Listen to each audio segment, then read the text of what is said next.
Hi, good afternoon, students. Today we are teaching you matter in our surroundings.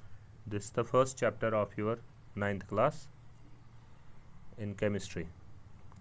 So the contents we will be discussing in this chapter are: what's matter, what is the physical nature of matter, characteristics of particles of matter, states of matter, matter changing its state, evaporation, some multiple choice questions, and some interesting pictures we will be sharing with you.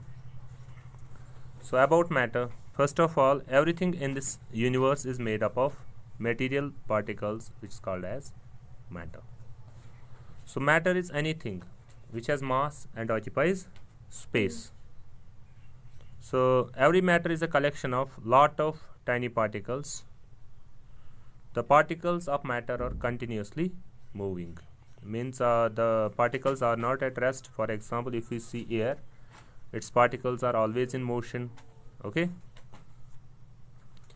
Now physical nature of matter. As I told you that matter is made up of particles. So how small these particles are? The particles of matter are very small. They are as much small that we cannot imagine. It's beyond our imagination. Okay. For example, if we see an atom is of the size of 10 raised power minus 8 centimeters. What do you mean by this?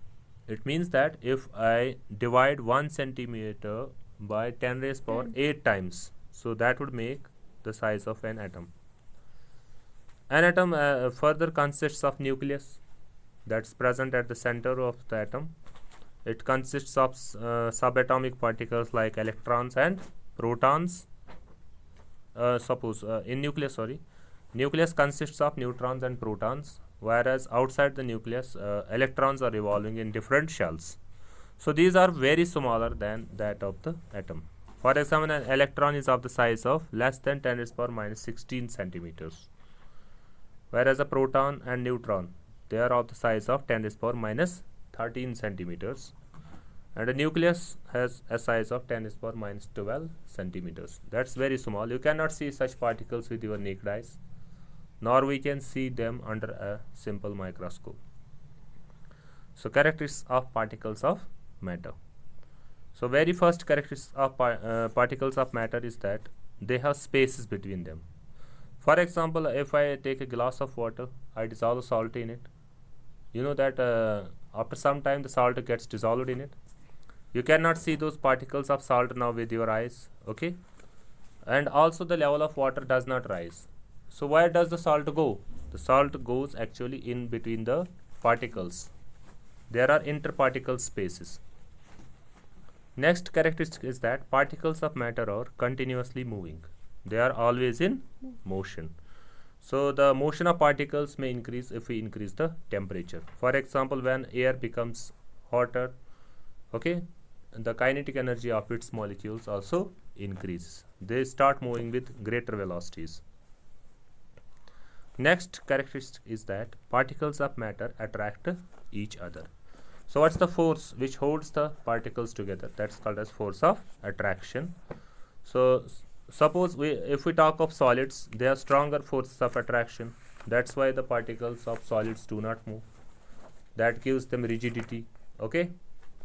The solids cannot, the particles of solids cannot move. They have fixed shape, fixed volume. Whereas in case of liquids, they have fixed volume, but they do not have any fixed shape. The particles of liquid can flow. Okay. It's because there are not as strong force of attraction as there are in the solids. Whereas in case of air, if you say in gases, the particles are very far away. Okay. So they usually attract very less. So on the basis of this, we can say that there are three different states of matter. One is solid, another is liquid, and another is gas. So in solids, there is a defined pattern of atoms in three-dimensional space. The first structure is shown that of a crystalline solid. Okay. Second is that of a liquid. So if we increase temperature, we heat, a solid can melt, it can convert into the liquid, or liquid can get converted into the gas. So solid states. Solids have a tendency to maintain their shape when subjected to outside force. Okay. Solids can break, but they cannot change their shape. It's because the solids, in solids, the particles are compactly packed. They are very closely packed. Okay. So you cannot compress it. Solids may break under force, but it's difficult to change their shape. So they are rigid. Okay. Now liquids. Liquids have no fixed shape, but they have fixed volume. For example, if a drop water in a container which is round bottom, or which is a conical flask, or some other cone shaped, liquids assume the shape of the container. Okay.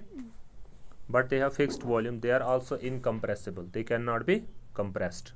For example, if I have 1 liter water, it means only 1 liter. Liquids take up the shape of the container in which they are kept. For example, this is a conical container. They would take the shape of it. Gaseous state. Gases are highly compressible as compared to solids and liquids. It's because of the large interparticle spaces in gas molecules. So now we see that how matter changes its state. For example, when a solid is heated, okay, you can melt it, it can get converted into liquid. Generally, a solid melts at its melting point. Liquid can be converted back into the solid when we decrease the temperature. That would be called as freezing, and the temperature is called as freezing point. Okay. We can also convert liquids directly into the gases when we heat them. Okay. You can call that vaporization. Or gas can be converted back into the liquid. So by decreasing the temperature, when a gas is converted in the liquid, it's called as condensation. Solid can be directly converted into the gas. That's called as sublimation. We have some examples like ammonium chloride, iodine, or camphor, naphthalene. Okay, these are some of the substances which directly convert from solids into the gases. Or when gas is directly converted into the solid, it's called as deposition. Okay. These are the 3 different states of matter. And another state of matter which has been mentioned here, it's plasma. Okay. So when we heat gases strongly, the gas molecules get ionized.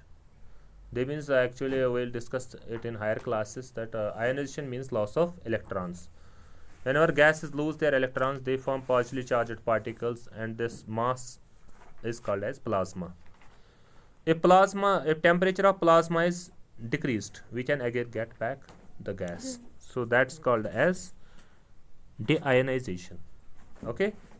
So in short, we can see that the physical state of matter can be changed by changing the temperature. Okay. Now effect of change of temperature. What's the effect of change of temperature on a matter? On increasing the temperature of solids, the kinetic energy of the particles increases. Okay, as we know that the particles of matter are always in motion, but when we increase the temperature, it would increase their vibrational energies, it would increase their kinetic energies, as a result of which the force of attraction between the molecules may cease out. Okay,